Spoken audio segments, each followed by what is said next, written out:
d'électeurs du Rassemblement national savent très bien qu'en vérité, le Front national, le Rassemblement national n'a pas vraiment de solution. Ce serait merveilleux. Bon, d'ailleurs, regardez, il n'y a que 8 propositions. Hein. Si ces gens étaient si soucieux, ils seraient un peu plus scrupuleux. Ben, je crois que c'est plus grave que cela. C'est qu'en fait, il y a deux aspects qui expliquent un petit peu le vote fascistoïde, ou fasciste carrément, disons-le. C'est d'une part la pauvreté, la paupérisation que pas mal de couches de la population ont vécu, et puis aussi le sentiment de déclassement. Et ce sentiment de déclassement, dans certaines parties de la population, dite de souche, eh bien, je crois qu'il est encore plus fort que la crainte de la paupérisation. C'est-à-dire la crainte de se retrouver en dessous les Arabes et les Noirs.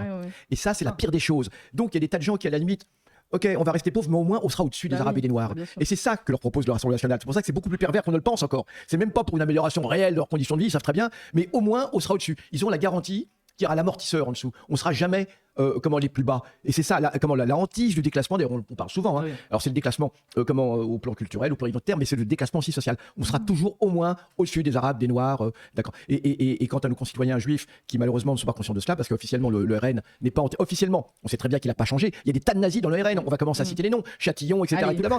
Mais ils se trompent. Non, mais ils se trompent, ils se fourvoient complètement. Parce que bien évidemment, après les Arabes et les Noirs, ce seront les Juifs, bien évidemment. Bien sûr. Ça c'est clair. C'est là où ça me dégoûte vraiment. J'arrive même pas à imaginer, bien sûr, bien présenter le Rassemblement national comme le rempart contre l'antisémitisme. C'est ouf. Mais c'est d'un scandale incroyable.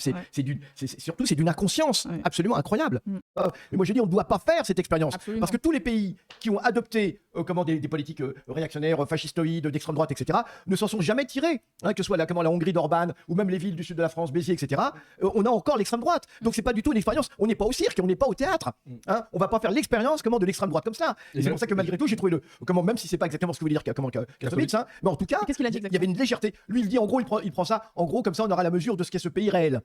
Donc il dit pas, faut voter pour le Rassemblement national, mais il dit à la limite, bon, on verra ce qu'est la France réelle. Et puis surtout, il fait cette espèce de bravade. Moi, j'irai pas manifester parce que moi, c'est violence contre violence.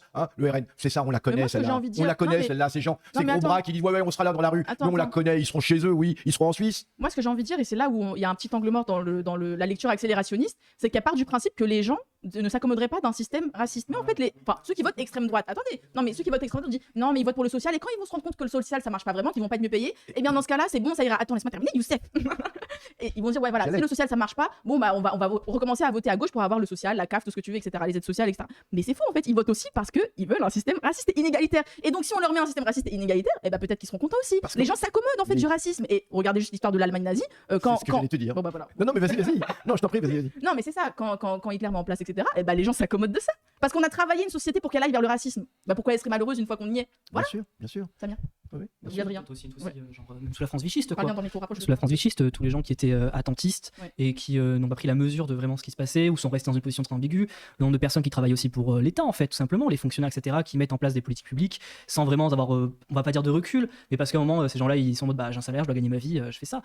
Moi, je pense que le pari accélérationniste, et que les gens pourraient se dire après, oui, mais au pire, on corrigera le tir, et je pense que tu as raison. Explique peut-être un petit peu ce que c'est cette théorie accélérationniste. Ce serait l'idée de dire que, au fond, les gens vont voir l'expérience au pouvoir, vont voir que ça va pas marcher, qu'ils savent pas gérer un pays, et que les gens vont changer de décision après. Sauf que l'extrême droite, une fois que le pouvoir s'installe, tu parlais de villes comme Béziers, par exemple, etc., où Fréjus, l'extrême droite y est installée durablement. On le voit aussi quand elle chope des bastions. C'est des villes dont on décroche plus, mais en même temps parce que les oppositions se font taper dessus, etc. Et on se rend compte aussi de comment elles structurent l'environnement et de comment les gens s'y accommodent. On peut parler par exemple d'Hénin-Beaumont dans le Pas-de-Calais, où c'est des villes où les gens votent pour le Rassemblement national à des taux qui sont très très hauts. Donc, et pourtant des villes qui ont eu des problèmes sociaux importants. Donc moi, je n'y crois pas trop au truc de au fond, après les gens vont voir. Cette idée-là que l'extrême droite n'est pas déjà là. Mais comme tu dis, en fait, il y a un déjà fasciste. Comme nous, on dit qu'il y a un déjà là révolutionnaire dans des politiques égalitaires, il y a un déjà là fasciste. C'est ce qu'on appelle le fascisme municipal. C'est exactement le fascisme municipal, comme il fut un temps où il y avait le communisme municipal, etc. Là, on a le fascisme municipal. Non, mais là, c'est un déjà la fasciste. Et d'ailleurs, la première mesure que le RN et ce que tu as dit sur l'Allemagne nazie, c'est cela, c'est qu'au début, avec l'arrivée d'Hitler au pouvoir, c'est l'échec parce qu'en fait, contrairement à une légende, Hitler échoue à résorber le chômage. C'est uniquement la guerre qui permettra ensuite, les productions de guerre qui permettront ensuite de résorber le chômage relativement.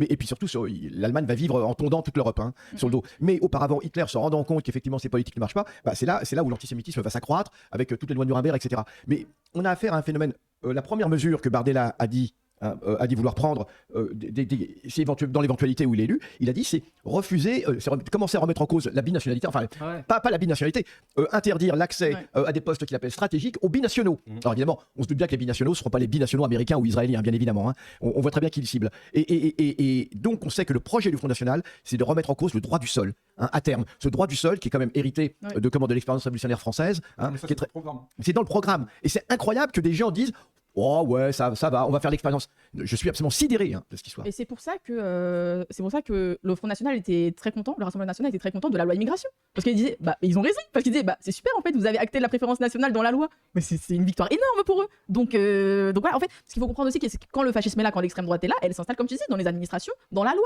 va faire reculer des lois. Une fois que la loi, ce qu'on dit souvent sur la loi de 2004, on dit la loi de 2004, maintenant c'est difficile de demander d'avoir pour revendication l'abrogation d'une loi. C'est hyper dur, les gens, vous vous rendez pas compte, tu vois. Donc imagine si t'as ça pour un tas de trucs. Et allez voir le documentaire, là, je regardais le titre, c'est Les tribunaux d'Hitler sur Arte. Et ce documentaire, il m'avait vraiment fasciné. Il raconte toute l'explication. Sur la mise au pas de toute la justice allemande. La mise au pas de toute la justice allemande, comment est-ce que tu vas virer tous ceux qui sont pas d'accord avec la politique nazie. Les juges. Voilà, les juges, soit ils sont expulsés, soit tu restes et tu vas l'appliquer, la politique nazie, de toute façon. Et regardez, c'est exactement ce qui se passe. Et en France, au Vichy, on a eu la même chose avec ce qu'on appelait les sections spéciales. Et